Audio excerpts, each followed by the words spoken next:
Hi, this is Steve from Signature Garden Services quoting Gavin Keir at 9 Tulipwood Court, Meridan Plains for a garden makeover, basically along this back fence, so that well, the view is extensive, more out into the lovely bush behind. We have a beautiful crane over here that we can see. Just lovely, beautiful view. So all of that there from the house, I'm sure, would look great if this was looking much smarter than it currently does. So to achieve that, everything that's discussed in this quote is included. So we'll start with obviously all of the green that is here, all of the stumps, well, they're trees still, but grevilleas do have a life. They don't last forever, plus other native and non-native plants that are trees that are through here. This one here we're going to remove as well. So basically from that point to that tree there will go as well down there, and we need to stump grind.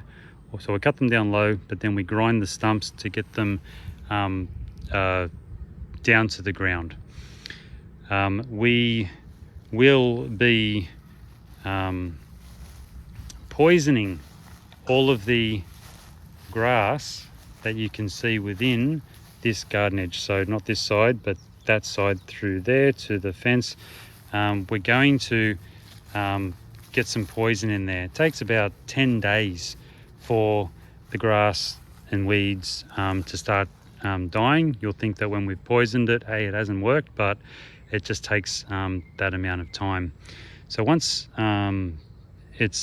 that's happened, and it's mainly on the edges that we want that to happen, because we're going to put in, with all of this poisoned and then cleared out, and then we dig along this edge along here, just to make sure, because we're going to put in a high quality weed mat fabric from here to here all the way along.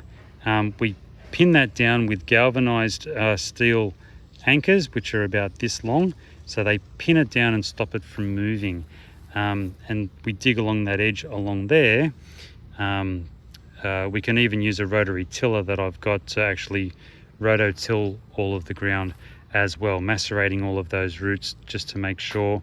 But yeah, we'll work out which method works, but the goal is that weeds, there's a heck of a lot of seed and everything in here, so that weed mat that goes down, it just stops it all in its tracks now and into the future. And then we cover that with a beautiful pine tan bark mulch, and the planting that we are going to do once we've done all of that prep work. And there is quite a bit of prep work. It's not the biggest garden in the world, but it's big enough, and it's got some hairy elements in it that, you know, need a fair amount of effort. But once it's done and we've got the mulch and the weed mat and everything in place, we're going to go with so Raphiolepis. There's a few different colors, so pinks and whites as the shrub. Then we go to something a little bit more ornamental, like agave gem. We can put something else spiky in. Cousin It, which is very mossy. You know, I know you love the moss, but we're going to do that in a different way. And everything that I plant will not be any higher in the long run than the top of the fence here. The Raphiolepis, like if you gave it a long time, it might actually get up here, but you know, just with a little bit of pruning, you can definitely keep it down. That's like the absolute height that I've ever seen one. For the most part, it'll be lower, and giving you fullness every now and then, but then a complementary other architectural soft and spiky and other forms through here. I do it all the time, and I've gotten very good at you know, this style of yeah, it's I call it Australian contemporary, I suppose. Coastal would be another term for it. It definitely works up here in Queensland. So yeah, beautiful garden, looking fabulous from there over to here.